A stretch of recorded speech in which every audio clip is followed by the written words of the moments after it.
नमस्कार, मी Rajratna Jondhale. Top news मराठीच्या 9च्या बातम्यांमध्ये आपलं स्वागत. 24 तास नाही तर फक्त एका तासात आपण देशभरातील दिवसभराच्या महत्त्वाच्या राजकीय, सामाजिक, क्राईम आणि मनोरंजनासह इतर घडामोडींचा वेगवान आढावा घेणार आहोत. Manikchand Oxyrich, proudly Indian. Satara येथील कर्मवीर भाऊराव पाटील कॉलेजमध्ये मधमाशांनी केलेल्या हल्ल्यात 50हून अधिक विद्यार्थी जखमी झाल्याचा धक्कादायक प्रकार घडला आहे. बुधवारी दुपारच्या सुमारास अचानक कॉलेजच्या इमारतीवर असलेले मधमाशांचे पोळे उठल्यानं या माशांनी विद्यार्थ्यांवर हल्ला चढवला. या हल्ल्यात सुमारे 50हून अधिक विद्यार्थी जखमी झाले असून दोघांना उपचारासाठी रुग्णालयात दाखल केलं आहे. अचानक झालेल्या ह्या प्रकारामुळे कॉलेजमध्ये गोंधळ माजला. काहींनी प्रसंग सावधान राखून अग्निशमन यंत्रातून धूर सोडल्यानं पुढील अनर्थ टळला. त्यानंतर कॉलेज प्रशासनानं संपूर्ण परिसर मोकळा केला. अनेक वर्षापासून या ठिकाणी असणारा आग्यामोह हटवण्याची मागणी विद्यार्थी करत होते. शिरूर लोकसभा मतदारसंघातून अमोल कोल्हे यांच्या विरोधात भाजप आमदार महेश लांडगे यांनी मैदानात उतरण्याची तयारी दाखवली आहे. शिरूर लोकसभा मतदारसंघ आपल्यासाठी लकी असल्याचंही महेश लांडगे म्हणालेत. मी 36 आकडा काय आहे, माझा जन्मतारीख 27 आहे, माझ्या विधानसभेचा नंबर 207 आहे आणि शिरूरचा 36 आहे. म्हणजे माझ्यासाठी नक्की आकडा आहे. म्हणजे मी जिथं काम करेल तिथं यश 100% येतो. तर 36 नंबर या लोकसभेमध्ये भाजपच्या विचारांचा लोकसभेचा खासदार होईल याच्यासाठी मी तो आकडा सांगतो. तुमच्यासाठी लकी आहे, तुम्ही जिथं उभं राहाल तिथं विजय आहे. मग शिरूर लोकसभा हे बघा, आमच्यासाठी काल पण, आज पण आणि उद्या पण परत एकदा देशाचं नेतृत्व मोदीजींच्या हातात जावं याच्याकरता आमचे प्रयत्न आहेत. काल वर्षावरती शिवाजी आढळराव पाटील हे भेटीला गेले होते, मात्र अजित पवार आणि शिंदे, एकनाथ शिंदे यांची बंद नारळ 1 तास चर्चा झाली. मात्र आढळराव पाटलांना अर्धा ते 1 तास ताटकळत ठेवावं लागलं. कुठेतरी आढळराव पाटलांचा पत्ता कट होतोय का माहितीतून? मला ही घडलेली काय मला माहिती नाही. एखाद्या जर कॅन्डिडेटला अशा पद्धतीने ताटकळत ठेवायला आता तुम्ही सांगताय तुम्ही सांगताय म्हणून मला कळत आहे. मला बाकीच्या त्या अशा गोष्टींमध्ये मिळत. बघा, भारतीय जनता पार्टीचा इथं आलेला प्रत्येक कार्यकर्त्याला वाटतं की इथं भारतीय जनता पार्टीचा उमेदवार असावा, पण आमच्या भारतीय जनता पार्टीच्या सगळ्या कार्यकर्त्यांचं एकच मत आहे, परत एकदा देश सुरक्षितपणे मोदीजींच्या हाती राहावा म्हणून आम्ही सगळेजण प्रयत्न. संधी मिळाली तर लढणार का? भारतीय जनता युतीमध्ये हे आमचं जे गठबंधन आहे, जे अलायन्स आहे, याच्यामध्ये ज्या पक्षाला उमेदवारी मिळेल, जे वरिष्ठ लोक ठरवतील, जो खासदार मोदीजींच्या मागे हात वर उभा करेल त्याला आम्ही निवडून आणणार. वंचित बहुजन आघाडीने महाविकास आघाडीकडे 27 जागांची मागणी केल्यानं महाविकास आघाडीच्या अडचणी वाढणार का, यावरचा टॉप न्यूज मराठीचं हे सहज सोपं विश्लेषण. नमस्कार, मी संकेत देशपांडे. टॉप न्यूज मराठीच्या सहज सोपं विश्लेषण या खास कार्यक्रमामध्ये आपल्या सर्वांचं स्वागत. लोकसभा निवडणुकीचा माहोल जो आहे तो आपल्याला सगळीकडे पाहायला मिळतोय.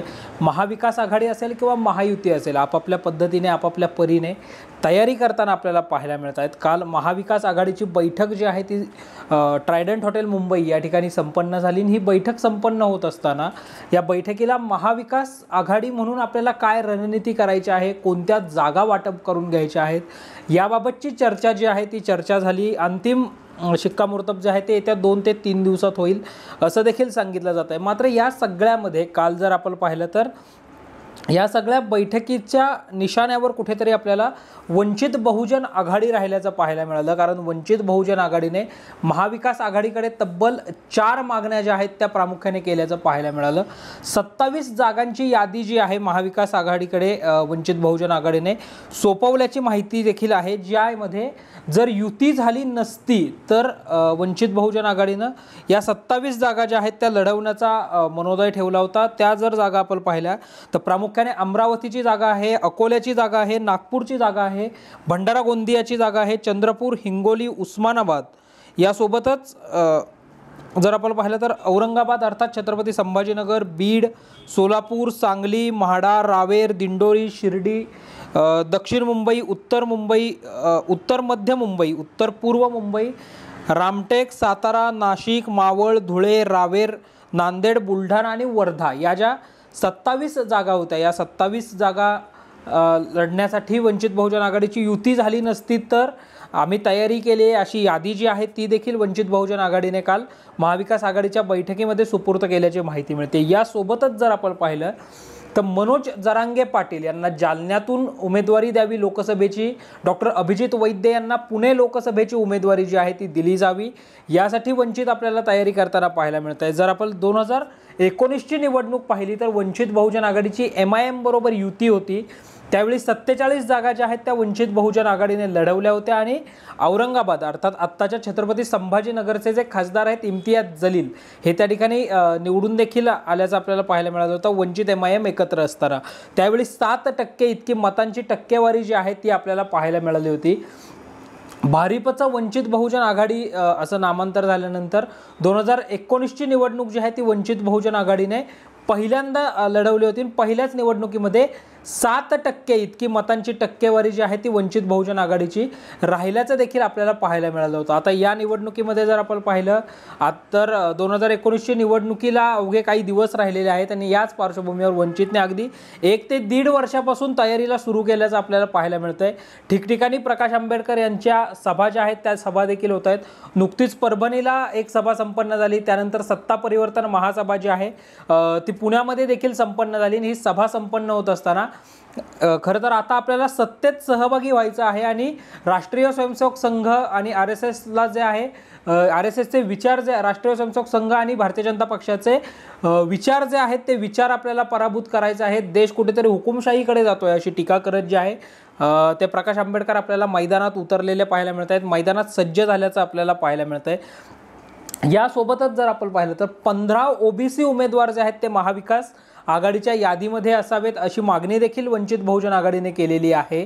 आणि निवडणुकीपूर्वी किंवा निवडणुकीनंतर महाविकास आघाडी म्हणून लढलेला एकही नेता हा भारतीय जनता पक्षासोबत जाणार नाही याची लेखी हमी जी आहे ती देखील दिली जावी अशी मागणी वंचित बहुजन आघाडीने केल्याचं आपल्याला पाहायला मिळतंय।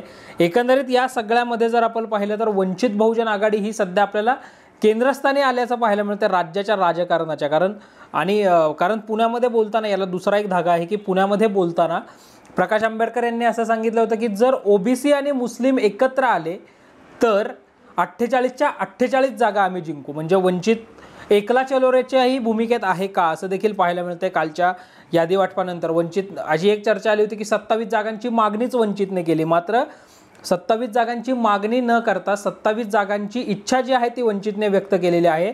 आणि हे पत्र पाठवताना वंचित बहुजन आघाडीने आपली भूमिका स्पष्ट केलेली आहे की युती झाली नसती तर या 27 जागा लढण्याची आमची तयारी होती। आता युतीमध्ये वाटाघाटी ज्या आहेत त्या करून अंतिम चर्चा जी आहे ती केली जाईल। मात्र आता या सगळ्या बैठकांचे गुऱ्हाळ जे आहे ते आपल्याला पाहायला मिळत आहे। ट्रायडंट हॉटेलमध्ये बैठक देखील काल संपन्न झाली। येत्या 2 ते 3 दिवसात शरद पवार, उद्धव ठाकरे, रमेश चेन्नीतला, नाना पटोले यांच्यासारख्या दिग्गज वरिष्ठ नेत्यांच्या उपस्थितीमध्ये कदाचित सोनिया गांधी आणि राहुल गांधी देखील महाराष्ट्राच्या जागा वाटपामध्ये लक्ष घालण्याची शक्यता आहे। 10 मार्चला राहुल गांधींची भारत जोडो न्याय यात्रा जी आहे ती मुंबईमध्ये असणार आहे। भारत जोडो न्याय यात्रेचा समारोप मुंबईमध्ये होणार आहे। या सगळ्या पार्श्वभूमीवर स्वतः राहुल गांधी हे देखील यामध्ये लक्ष घालतील असं बोललं जात आहे जागा वाटपाच्या संदर्भात। त्यामुळे आता महाविकास आघाडी म्हणून कोणता पक्ष किती जागा लढवतो, वंचितला किती जागा मिळतात आणि वंचितचे उमेदवार नेमके कोण असणार हे सगळं पाहणं जे आहे ते महत्त्वाचं असणार आहे। या सगळ्याबाबतचे अपडेट्स आम्ही वेळोवेळी तुमच्यापर्यंत घेऊन येणार आहोत। तोपर्यंत पाहत रहा टॉप न्यूज मराठी, आपला महाराष्ट्र आपली बातमी। आणि आता top news Marathi channel Jio टीव्हीच्या OTT प्लॅटफॉर्मवर तेही 24 तास। लोकसभा, विधानसभा आणि स्थानिक स्वराज्य संस्थांच्या निवडणुका 2019 साली एकत्रित होण्याची दाट शक्यता आहे। या संदर्भात विधी आयोगाकडून यासाठी राज्यघटनेत दुरुस्ती करून नवीन तरतूद दाखल करण्यात येण्याची शक्यता आहे। देशात एकत्रित निवडणुकीची शक्यता तपासण्यासाठी माजी राष्ट्रपती रामनाथ कोविंद यांच्या अध्यक्षतेखाली समिती स्थापन करण्यात आली असून या समितीचे कामकाजही वेगात सुरू आहे। आता विधी आयोगाकडूनही एक देश एक निवडणूकसाठी हालचाली सुरू करण्यात आल्या असून त्या अनुषंगाने राज्यघटनेत नव्याने प्रकरण समाविष्ट करण्यात येणार असण्याची शक्यता आहे। निवृत्त न्यायमूर्ती ऋतुराज अवस्थी यांच्या अध्यक्षतेखाली आयोगाकडून राज्यघटनेत दुरुस्ती करण्याची महत्त्वपूर्ण शिफारस करण्यात येणार आहे। मे-जून 2029 मध्ये लोकसभेसोबतच विधानसभेच्या निवडणुका एकत्रित घेण्यासाठी विधानसभेचा कार्यकाळ 3 टप्प्यात सुसंगत करण्याबाबतही शिफारस करण्यात येणार आहे। एकत्रित निवडणुकीसाठी विधानसभेचा कार्यकाळ 3 ते 6 महिन्यांनी कमी करण्यात येणार आहे, जेणेकरून लोकसभेसोबतच विधानसभेच्या एकत्रित निवडणुका घेणं शक्य होणार आहे। अविश्वास ठराव अथवा एखाद्या राज्यात त्रिशंकू स्थिती उद्भवल्यास अशा प्रसंगी विविध राजकीय पक्षांच्या प्रतिनिधींचा समावेश असणारं संयुक्त सरकार स्थापन करण्याबाबत आयोगाकडून शिफारस करण्यात येणार आहे। जर संयुक्त सरकार कोसळल्यास विधी आयोगाकडून उर्वरित काळासाठी नव्याने निवडणुका घेण्याचे आदेश देण्यात येणार आहेत। बुलेटिनमध्ये घेऊयात एक छोटासा ब्रेक।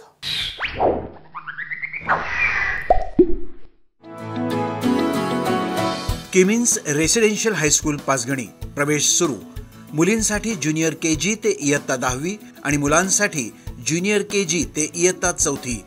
स्कूलची वैशिष्ट्य: प्रशस्त क्लासरूम, उच्च शिक्षित शिक्षक वर्ग, इंडोर आउटडोर गेम्स, सुसज्ज विज्ञान प्रयोगशाळा, निरोगी आणि संतुलित आहार अशा वैशिष्ट्यांनी सुसज्ज किमिन्स हायस्कूल पाचगणी, जिल्हा सातारा। आजच प्रवेश घ्या आणि आपल्या पाल्याचं भविष्य घडवा। संपर्क 02168 240 324। ब्रेक नंतर आपल्या सर्वांचं पुन्हा एकदा स्वागत। आगामी लोकसभा निवडणुकीसाठी 2 महिने शिल्लक असताना केंद्र सरकारने एक महत्त्वाचा निर्णय घेतला। रेल्वे प्रवाशांना तिकिटामध्ये थेट 50% सवलत मिळणार असल्यानं या निर्णयाचा लाखो प्रवाशांना फायदा होणार आहे। कोरोना काळामध्ये गर्दीवर नियंत्रण ठेवण्यासाठी अनेक रेल्वे गाड्या रद्द करण्यात आल्या होत्या।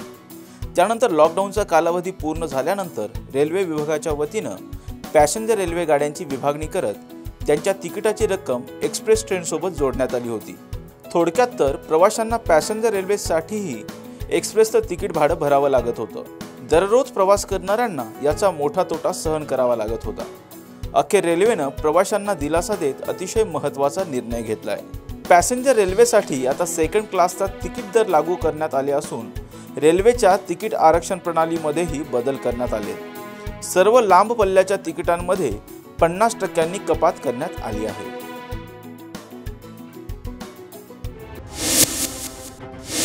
पशुधनांची सर्वकष माहिती एकाच ठिकाणी उपलब्ध व्हावी, तसेच संभाव्य साथीच्या रोगांचे अंदाज आणि त्या दृष्टीने उपाययोजना करण्यासाठी राज्यातील सर्व पशुधनांचं इयर टॅगिंग सरकारनं बंधनकारक केलंय।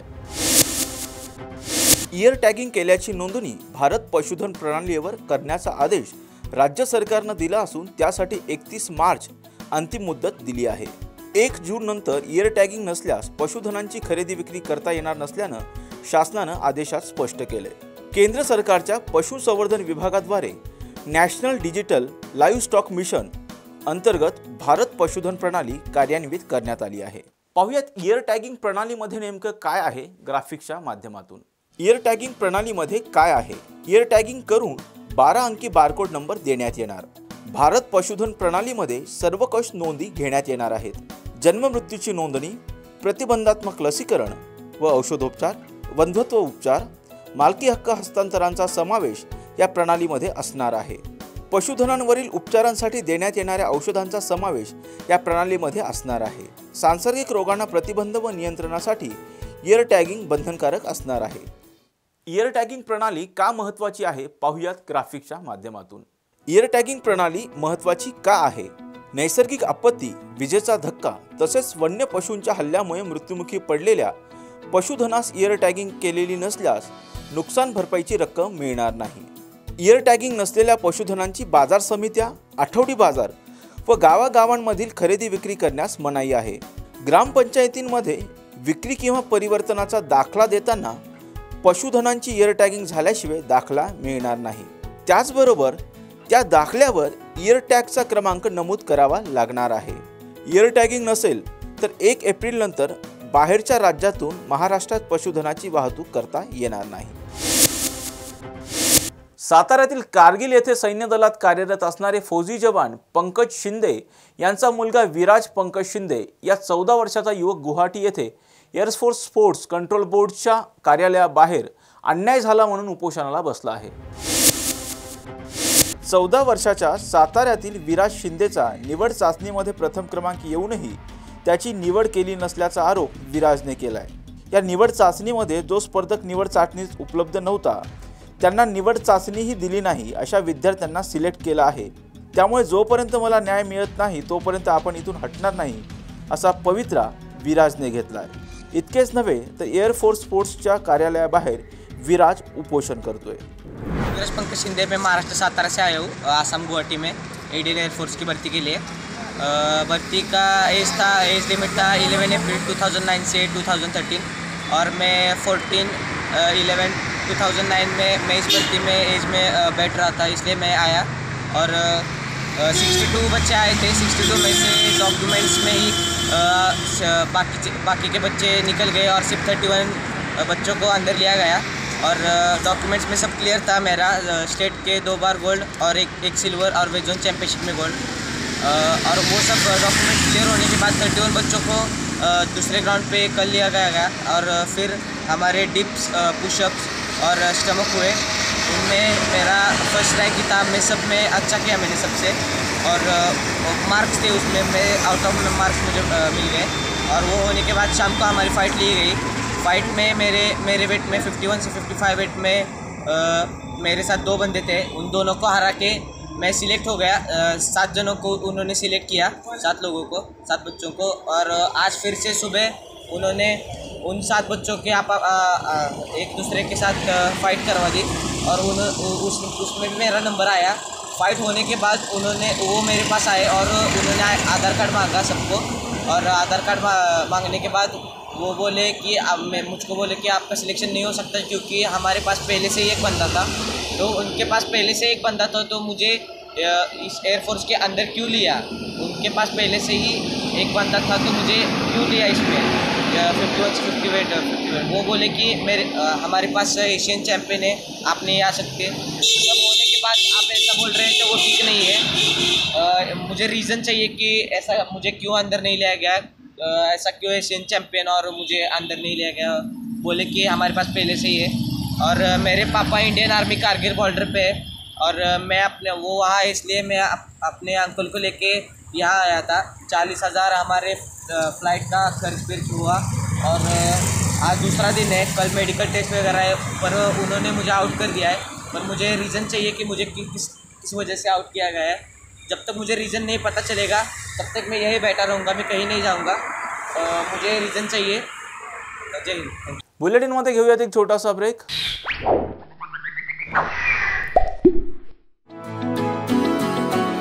किमिन्स रेसिडेन्शियल हायस्कूल पाचगणी प्रवेश सुरू।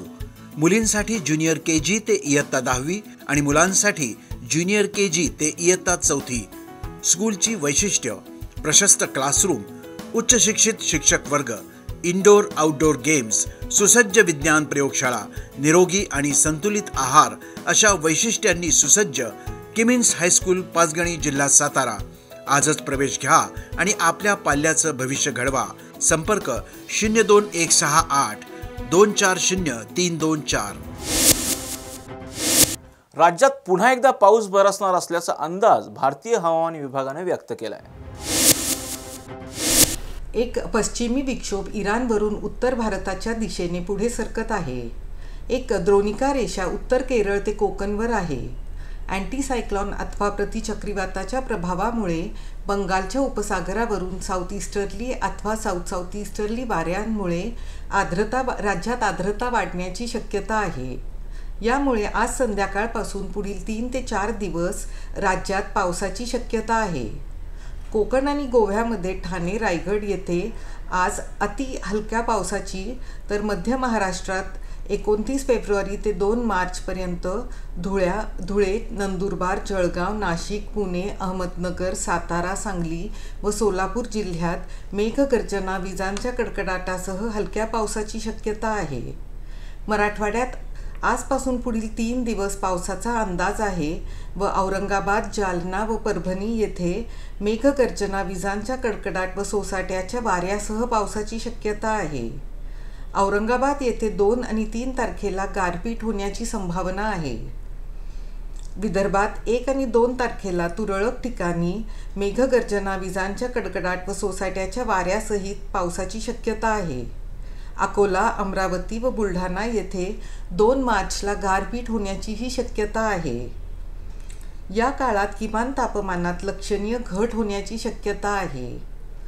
पुणे आणि परिसरासाठी हवामानाचा अंदाज. आज दुपारपासून आकाश हळूहळू ढगाळ होण्याची शक्यता आहे. तसेच पुढील 3 दिवस सकाळी धुके राहण्याची शक्यता आहे. 1 व 2 मार्चला आकाश वेळोवेळी अंशतः ढगाळ राहण्याची शक्यता आहे. 1 तारखेला अतिहलक्या पावसाचा अंदाज आहे व गारपीट होण्याचीही संभावना नाकारता येत नाही.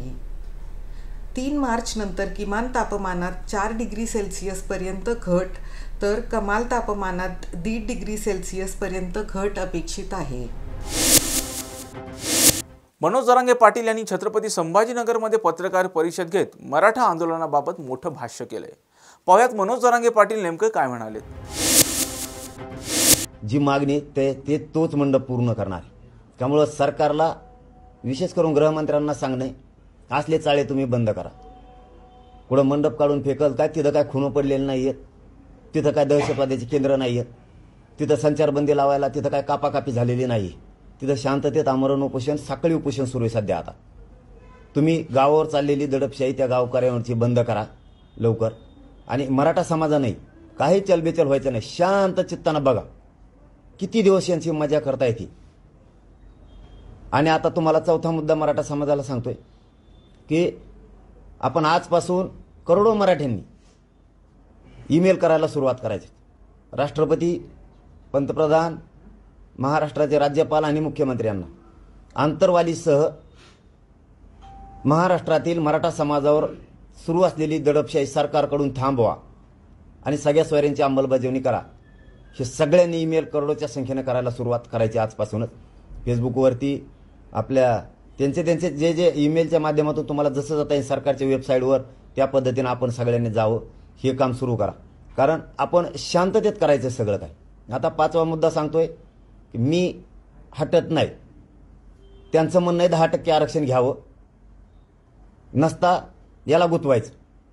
मी भेट नाही, मी मराठ्यांना ओबीसीतून आरक्षण मिळवून दिल्याशिवाय हटणार नाही, हा माझा मराठ्यांना शब्द आहे. मराठ्यांशी मी गद्दारी करू शकत नाही. मग जेलमध्ये टाकून मला त्यांनी सडवलं तरी मी हटत नाही. आणि मराठा समाजाला सांगून ठेवतो आजच, मला त्यांनी अटक बी केलं तरी तिथं माझं आमरण उपोषण सुरू होणार आहे. मग ते जेल असो किंवा पोलीस स्टेशन असो किंवा हॉस्पिटल असो किंवा आंतरवाली असो, नाही ते कुठेही असो, मी समाजासाठी शेवटच्या क्षणापर्यंत तरफडून मरायला तयार आहे, परंतु मी हटायला तयार नाही. 6वा मुद्दा सांगतो, हे कशासाठी. 6 महिन्यापासून सरकार सगळ्या सोयऱ्यांची अंमलबजावणी करीन म्हणतंय, करत नाही. सरकार गुन्हे मागं घेईल म्हणतंय, 6 महिन्यापासून आंतरवलीसह महाराष्ट्राचे घेत नाही.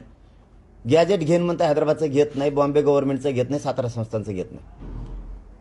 सरकारनं प्रमाणपत्र वाटप करायचे 1 महिन्यापासून बंद केले, ज्यांच्या नोंदी सापडल्यात त्यांची.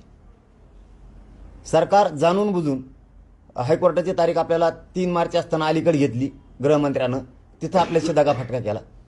मान्य न्यायालयाने सांगितलं होतं शांततेत रास्ता रोको करा, तो अधिकार आहे तुमचा जनतेचा. आपण शांततेत केले तरी गृहमंत्र्यांनी गुन्हे दाखल केले.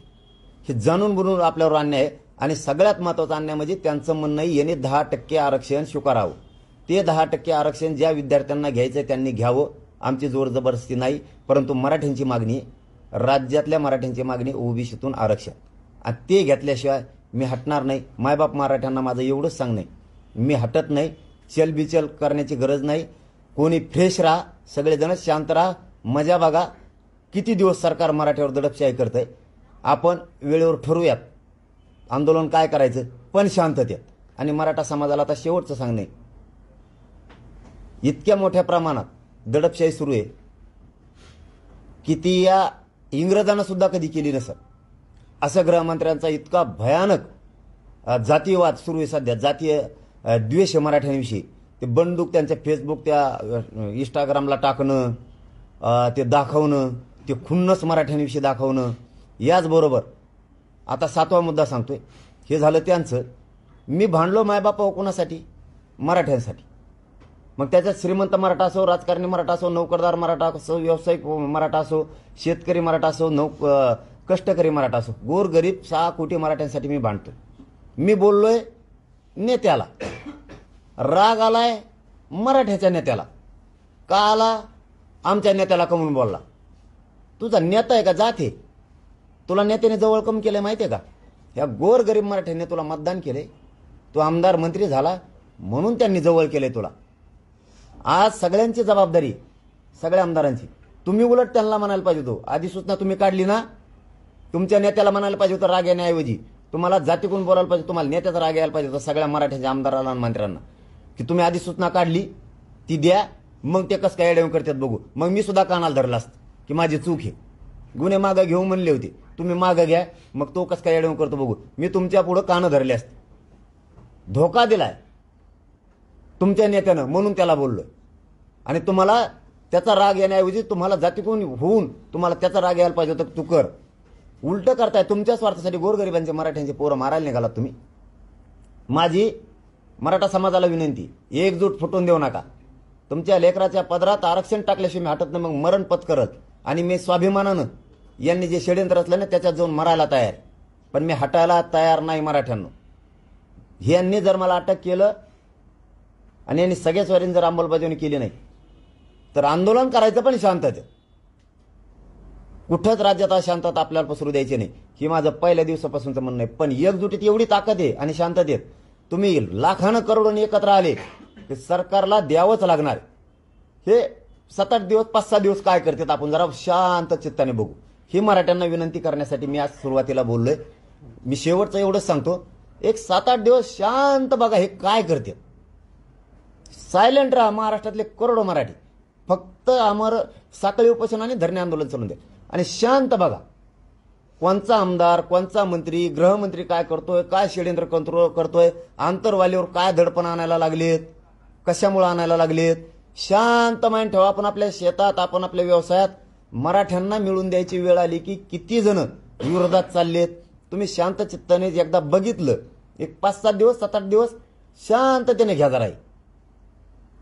एवढी माझी सगळ्यांना विनंती आहे. फक्त बघा आणि सगळ्यांनी ईमेल करायच्या मागा लागा. मराठ्यांवरची आंतरवालीसह महाराष्ट्रातल्या मराठ्यावर सरकारने चालवलेली दडपशाही थांबवा. आणि आता शेवटचं सांगतो, काल DYSP साहेबांचा आंबडचे ऐकून आम्ही त्यांचा शब्द मोडलेला नाही. त्यांना एक विनंती आहे आणि जालन्याच्या SP साहेबांना सुद्धा विनंती, शेवटची.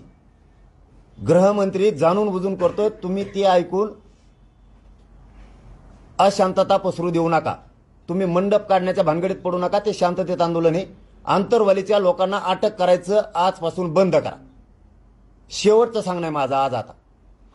आणि गृहमंत्र्यांना सुद्धा सांगणं आहे, असलं रडकं खेळायचं नाही. जे दूध का दूध पाणी का पाणी करायचं ना ते होऊन जाऊ द्या, पण असलं रडकं खेळायचं नाही. आणि गोरगरीब मराठ्यांना गुंतवून त्यांच्यावर दडपशाही आणायची नाही. मराठे सहन करायचं तर सहन करतील. मराठ्यांच्या सहनशीलतेचा अंत बघू नका. आणि शेवटचं सांगतो, नाराजीची लाट अंगावर घेऊ नका. मराठ्यांची अंमलबजावणी सगळ्या सोयऱ्यांची करा. लाट अंगावर घेऊ नका. तुमच्या हातातून संधी गेलेली नाही.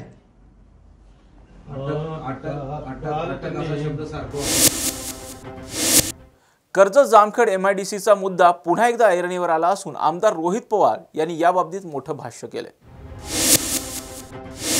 पण तुम्ही जर बघितलं, निरीक्षक याच्यामुळे सुद्धा लावला नसेल, कारण BJPकडे उमेदवार ऑलरेडी आहे आणि तिथं एखाद जर उमेदवार फिक्स्ड असेल तर मग तिथे निरीक्षक लावण्याचं कारण काय. चर्चा भाजपकडनं अशी आहे की कदाचित उदयनराजे साहेब हे तिथून भाजपकडनं लढतील. जर उदयनराजे साहेब भाजपकडनं न लढता घड्याळावर लढायला जर तयार असतील तर मग ती वेगळी गोष्ट आहे. पण पुढच्या काही दिवसामध्येच आपल्याला कळेल की ते भाजपकडनं लढतील का घड्याळाकडनं लढतील. पण जो काय अनुभव आम्हा सगळ्यांना आहे ते घड्याळाकडनं लढणार नाहीत. त्यामुळे तिथं लढत कदाचित तुतारी म्हणजे पवार साहेबांची राष्ट्रवादी विरुद्ध भाजप होण्याची शक्यता आहे. सध्या पंकजा मुंडे यांना बीडमधून उमेदवारी मिळेल असं कळत आहे, त्याची चर्चा सुरू झाली आहे. असं जर झालं तर धनंजय मुंडे स्टार प्रचारक म्हणून त्याचा प्रचार करतील. आतापर्यंत भाऊ बहिणींमधला जो काही वाद होता आणि आता महायुतीचं सरकार स्थापन झाल्यानंतर सगळं काही अलबेल झालेलं आहे, तेव्हा आता धनंजय मुंडे दोघं जण एकत्रित पण दिसतंय. बघा, जर तिथून पंकजाताईंना खासदारकीची उमेदवारी दिली गेली तर मग प्रीतमताई ह्या आमदारकीला उभं राहणार आहेत का. प्रीतमताई तिथून खासदार 2दा झालेल्या आहेत. मग अशा परिस्थितीमध्ये त्यांना डावलून जर पंकजाताईंना दिलं तर प्रीतमताई भूमिका काय घेतात हे सुद्धा आपल्या सर्वांना बघावं लागेल. आणि धनंजय मुंडेंच्या बाबतीत बोलायचं झालं तर कदाचित येत्या काळामध्ये त्यांचा मतदारसंघ सेफ व्हावा म्हणून आज पंकजाताई दिल्लीला गेलेलं जास्त उचित ठरू शकतं, म्हणून स्वतःचं हित मनामध्ये ठेवून बहिणीला ते मदत करत असतील. पण एखादा भाऊ जर बहिणीला इलेक्शनसाठी मदत करत असेल तर चांगलीच गोष्ट आहे, कारण का या महाराष्ट्रामध्ये एक भाऊ आता बहिणीला दिल्लीत पाठवण्यासाठी प्रयत्न करतोय आणि दुसरीकडे तसं बघितलं तर भाऊ विरुद्ध बहीण ही प्रत्यक्ष अप्रत्यक्ष ही लढतसुद्धा आपल्या सर्वांना बघायला मिळणार आहे.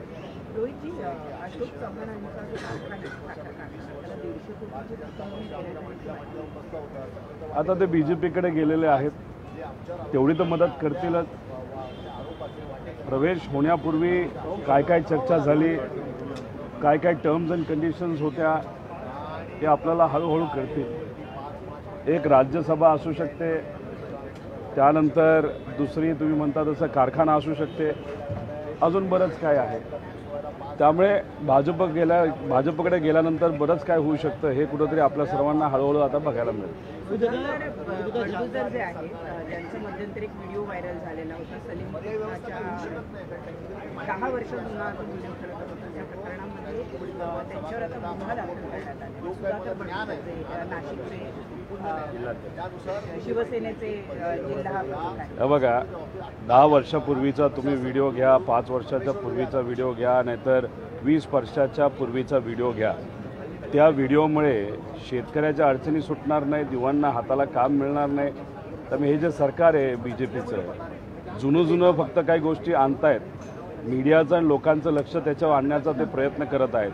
टाईमपास भाजप करते एवढंच आम्हाला म्हणावं लागेल, कारण 8 लाख कोटीचं लोन या राज्यावर या सरकारने आता करून ठेवलेलं आहे. मुद्द्याचं तर काय बोलत नाहीत, नको त्या विषयामध्ये फक्त राजकारण करतात.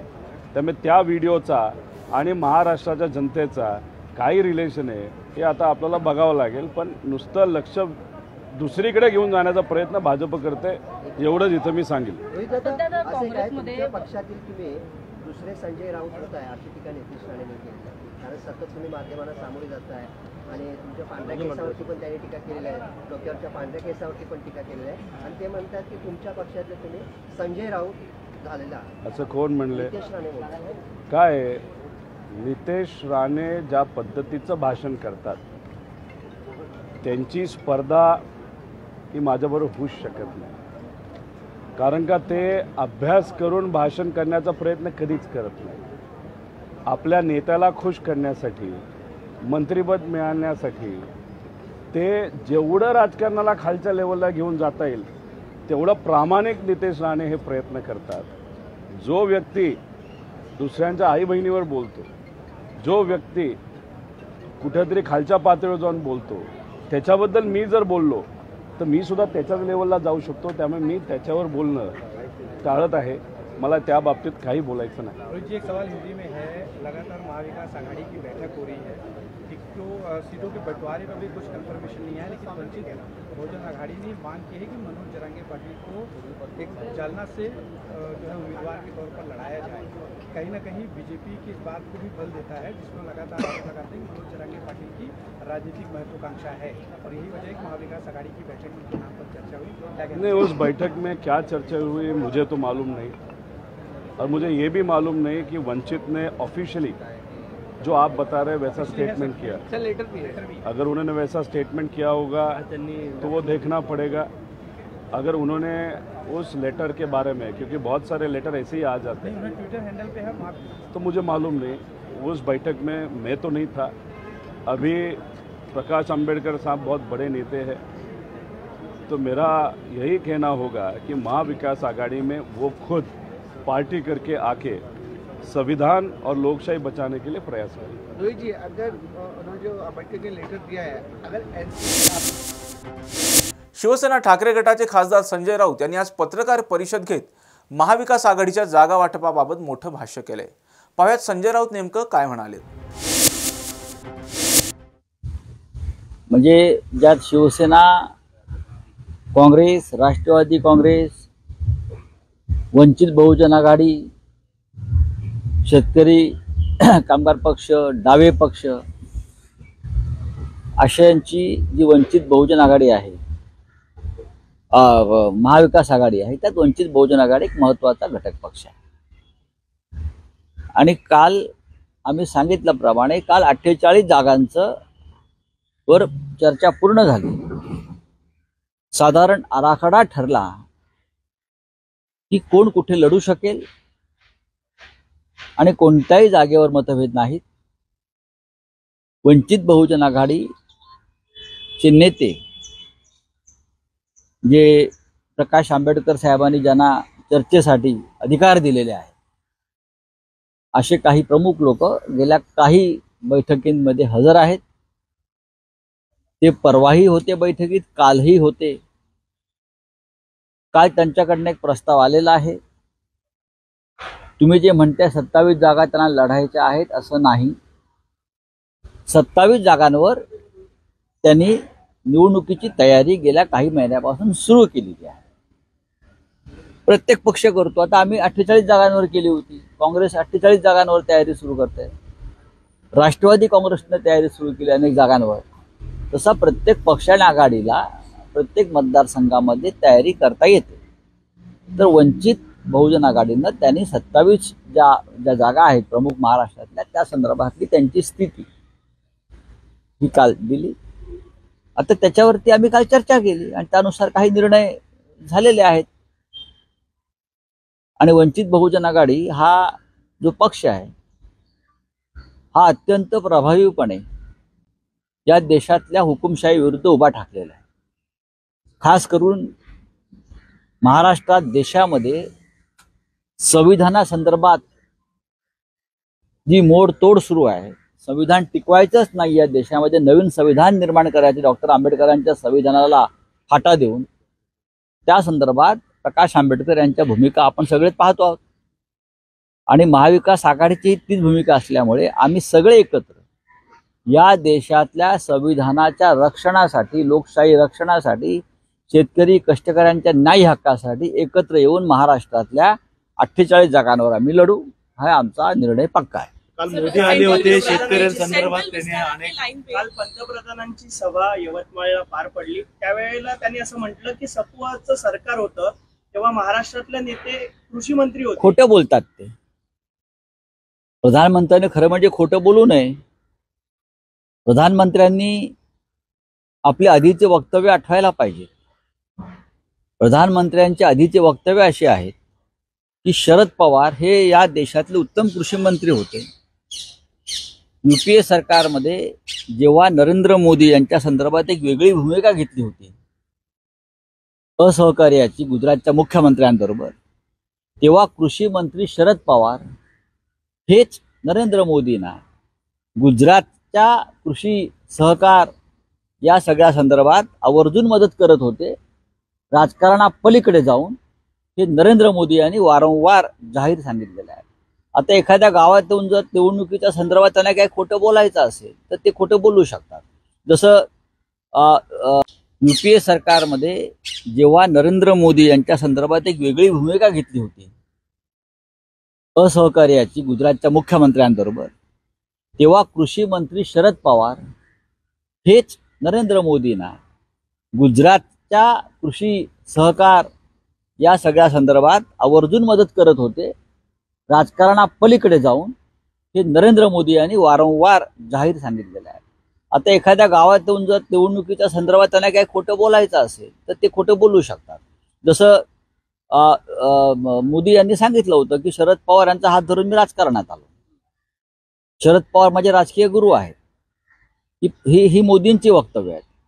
आणि मुख्य म्हणजे श्रीयुत नरेंद्र मोदी यांनी असंही सांगितलं होतं की महाराष्ट्रातला आणि देशातला सगळ्यात मोठा घोटाळा कोणता असेल तर तो आदर्श स्कॅम, आदर्श घोटाळा.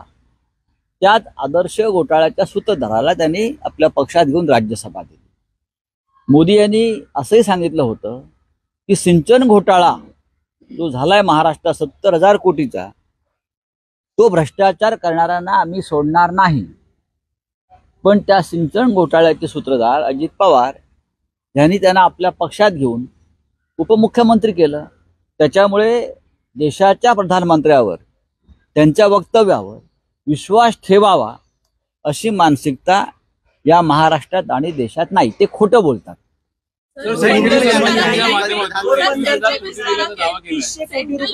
सापडलेले आहेत. पुन्हा एकदा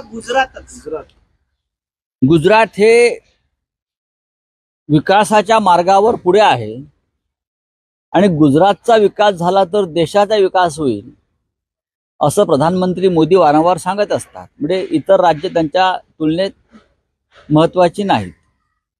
मुंबईसह अनेक राज्यातले अनेक प्रकल्प त्यांनी गुजरातला नेले. त्याचबरोबर जगातला ड्रगचा व्यवहार आणि व्यापारी त्यांनी गुजरातला नेले. बुलेटिनमध्ये घेऊयात एक छोटासा ब्रेक.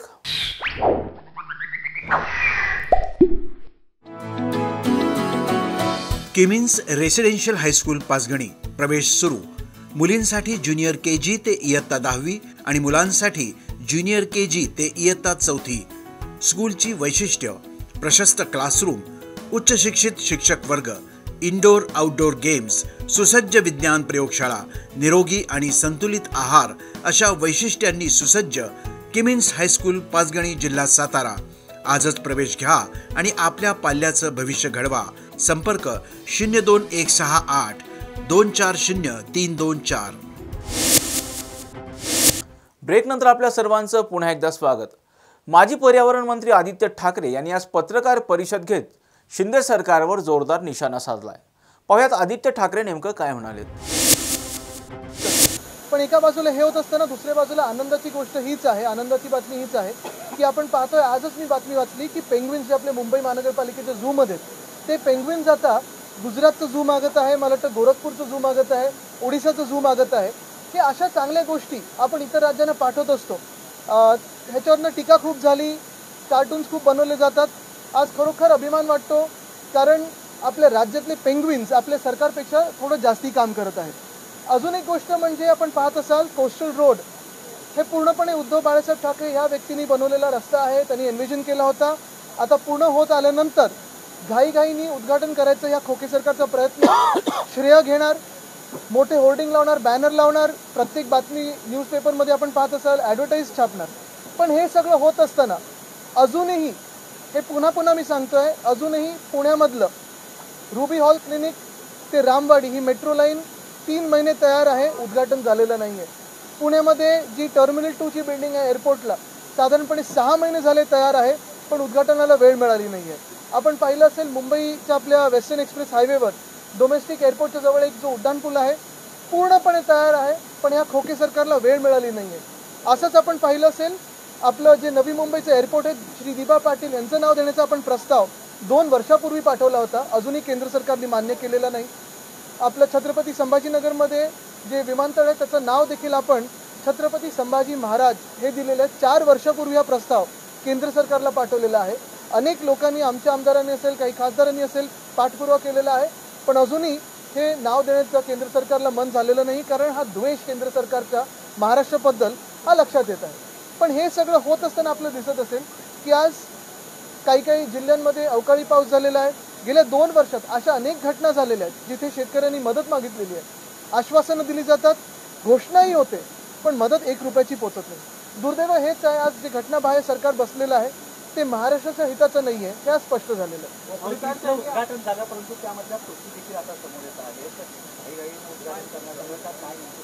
आहे. घाईघाई म्हणजे एकतर उशिरा झालेला ब्रिज, अर्धवट झालेला ब्रिज, ह्याच्यासाठी 2-2 पालकमंत्री जाऊन उद्घाटन करतात आणि तिथे जाऊन ते म्युन्सिपल कमिशनर सांगतात की विश्वप्रताप काय विश्वविक्रम केलाय, असं केलंय, तसं केलंय. मुख्य गोष्ट, हा इंजिनिअरिंग मार्वल, मुख्य गोष्ट म्हणजे माझी पहिली मागणी आहे, म्युन्सिपल कमिशनरना सस्पेंड केलं पाहिजे.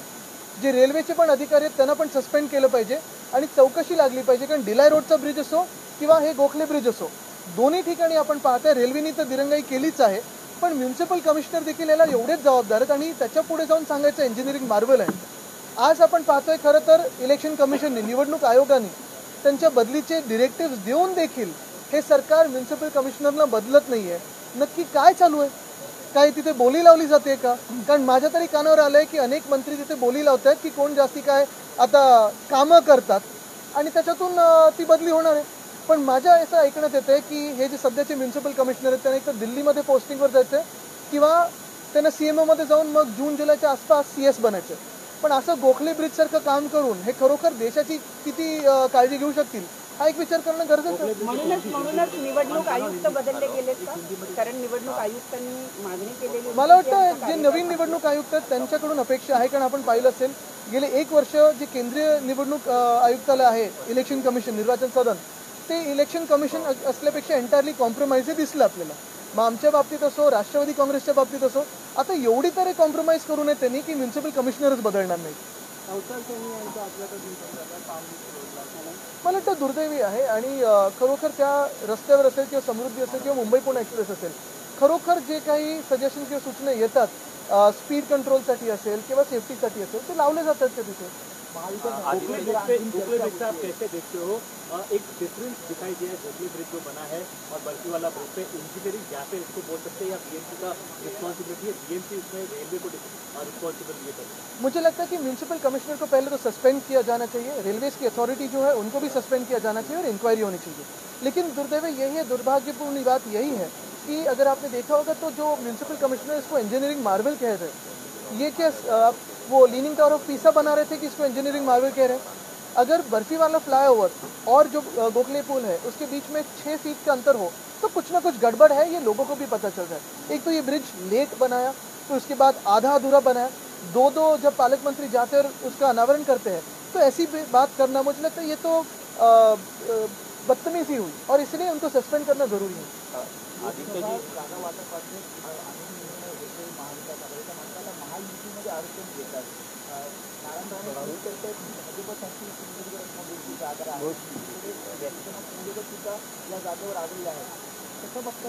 नाही काय की 32-12-4 असं काहीतरी मी ऐकलं होतं त्यांचं समीकरण होतं. त्यानंतर मी ऐकलं की काही खासदार आहेत जे गद्दार गँगमधले ते सांगतात नाही आमचा 18 वर जो आहे ते आम्ही लढणारच, 22 आम्ही लढणारच. मुळात असं आहे ना की हे एकामेकांसाठी सगळे भांडत आहेत, आम्ही लढत आहोत ते महाराष्ट्रासाठी लढत आहोत. एकूणच जागा वाटपांवरनं तर कोणत्याही उमेदवाराला कोणत्याही पक्षातून लढायची तयारी ठेवली पाहिजे असं देखील भाजपचे पक्षश्रेष्ठी बोलत आहेत. अनेक उमेदवारांची अदलाबदल देखील केली जाणार आहे विविध पक्ष. काय सगळं एक जर पाहिलं गेलं तर गद्दार गँग जे दोन्ही आहेत त्या खरं भाजपच्याच A टीम B टीम नाही तर Y टीम आणि Z टीम किंवा असं काहीतरी आहे. आपण पाहत असाल ह्या सगळं म्हणजे पहिले ना तर प्रथम त्यांचं चॉईस, प्रथम नाही तर शेवटचं त्यांचं चॉईस हे आहे. मूळ गोष्ट हीच आहे, त्यांना सांगितलं कमळावर लढा तर ते टुपुक करून उडी मारून तिथे जातील. त्यांना खरोखर चॉईस राहिलाय का? तुम्हाला असं वाटतं का चॉईस राहिला? नाही राहिलं. आपलं सरकार असताना वसुलीचा जो आरोप आपलं सरकार असताना भाजपाचे आमदार नितेश राणे यांनी आज पत्रकार परिषद घेत उद्धव ठाकरे गटावर जोरदार निशाणा साधलाय. आज सलीम कुत्ता हा पेरोलवर बाहेर होता आणि पेरोलवर असताना हा बडगुजर याच्याबरोबर पार्टी करताना आपल्याला दिसलेला होता. त्यानंतर असंख्य उबाटाचे प्रमुख नेत्यांच्या पत्रकार परिषदा झाल्या. प्रत्येक पत्रकार परिषदेमध्ये आम्ही त्या गावातलेच नाही आहोत. सलीम कुत्ता आणि आमच्यामध्ये सलीम कुत्ता बरोबर बडगुजरच तिथे नाचताना आपल्याला दिसला. पण मी आजही सांगतो बडगुजर हा महत्त्वाचा विषय नाही, पण बडगुजरचा गॉडफादर कोण? बडगुजर कोणाच्या मांडीला मांडी लावून नाशिकमध्ये फिरतो? बडगुजर कोणाची गुंतवणूक ठेवतो? तर ती संजय राजाराम राऊतची. म्हणून बडगुजरच्या इन्क्वायरी करत असताना संजय राजाराम राऊत जो ह्याचा गॉडफादर आहे त्या संजय राजाराम राऊतची पण चौकशी झाली पाहिजे. त्याच्यावर पण देशद्रोहीचा खटला चालवला पाहिजे.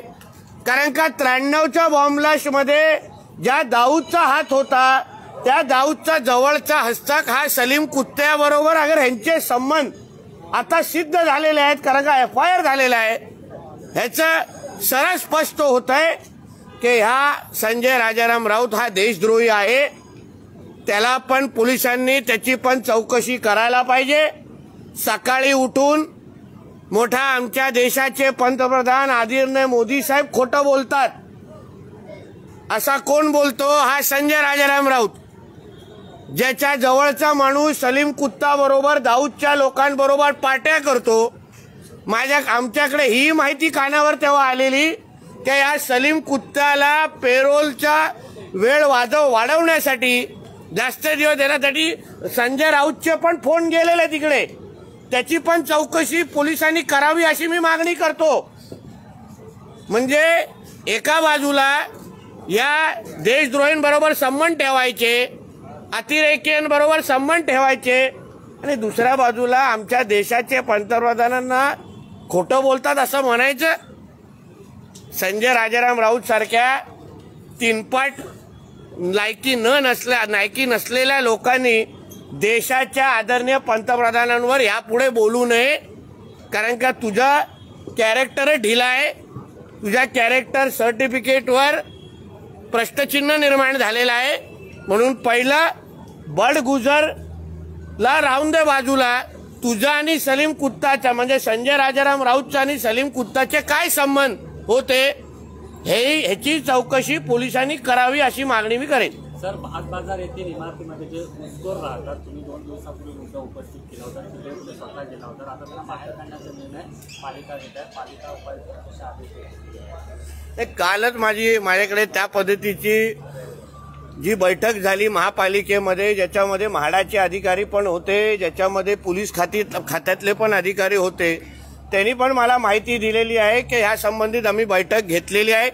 त्या संबंधित ज्याला जी इमारत आहे तिचा पाण्याची लाईन कालच कापलेली होती. तिला ट्रान्सफॉर्मर ज्याच्यावर आम्ही आक्षेप घेतला तो ट्रान्सफॉर्मर 2 दिवसापासून तिथे ते लोक लावत नाही आहेत, म्हणजे त्यांना वीजचं कनेक्शन पण कट केलेलं आहे. पोलीस प्रत्येक घरामध्ये जाऊन कोण राहतं याची नोंद पण करायला सुरू करणार आहे, याची कानावर मला माहिती आहे. माझी एवढीच अपेक्षा आहे ते लवकरात लवकर त्या बांगलादेशांना, जे बांगलादेशी त्या इमारतीमध्ये राहतात, त्या घुसखोरांना आमच्या मुंबईच्या बाहेर काढून टाका. आणि अशाच पद्धतीने प्रत्येक वॉर्डमध्ये हे घुसखोर येऊन आमच्या मुंबईमध्ये राहत आहेत, बांगलादेशी येऊन राहत आहेत. लँड जिहादच्या नावाने हिंदूंचा संख्या कमी होते. या सगळ्या गोष्टीवर एक उदाहरण आम्ही बाहेर काढलं म्हणजे 99 गोष्टीवर तुमचं लक्ष पडू नये अशी आमचं म्हणणं नाहीये. प्रत्येक वॉर्डमध्ये महापालिकेने, म्हाडानी, पोलीस खात्याने ह्याबद्दलची सखोल चौकशी करावी आणि मुंबईच्या प्रत्येक वॉर्डमध्ये राहणारे हे रोहिंग्या आणि बांगलादेशी मुसलमानांना मुंबईतून हकलून काढावं एवढी मागणी या निमित्ताने मी परत एकदा करीन. या सगळ्या गोष्टीवर आमच्या बारकाईने लक्ष आहे. त्याचबरोबर ह्यांची मुजोरी किती वाढलेली आहे जी वारंवार आम्ही बोलतोय. सालुंके नावाचा अधिकारी आहे तो हे सगळे लाड या लोकांचे. मी त्यांना आज सकाळी त्याच्याशी बोललो, त्याला बोललो की राज्याच्या देशाच्या एका हायवेच्या मधोमध्ये तुम्ही मला एक मंदिर दाखवा आणि मंदिर असलं तरी पण तुम्ही ते तोडून टाकता, विचारत पण नाही. गेलेली आहे, हिरवी चादर टाकलेली आहे, मौलाना बोलवण्यात येतो, त्याच्यावर त्याला 20,000 नॅशनल हायवेच्या अकाउंटवरून दिले जातात. हे जे लांगून चालनचे जे प्रकार आहेत ना, हे आमच्या या सरकारमध्ये चालणार नाही. म्हणून त्या संबंधित साळुंके नावाच्या अधिकाऱ्याला सांगितलेले आहेत, तू वेळेत हे काय मदार जे नावाने हे केलेलं हे उकडून टाकायचं, काढून टाकायचं, ही नाटकं बंद करायची. नाहीतर या साळुंके नावाच्या अधिकाऱ्याला काय करायचं हे आम्ही केंद्र सरकार जे संबंधित खातं आहे त्याला आम्ही तक्रार करू. आम्ही स्वतः नितीन गडकरीजींकडे जाऊ आणि ह्या मदारवर लवकरात लवकर बुलडोजर चालवा, ही मदार काढून टाका.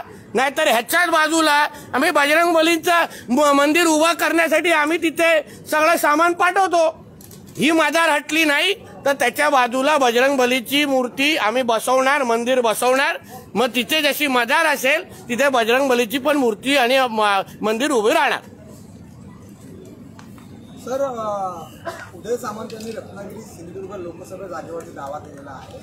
काय वाटतं नेमकं काय होईल असं पुढे? बघा, दावे प्रतिदावे हे प्रत्येकाला करण्याचा अधिकार आहे.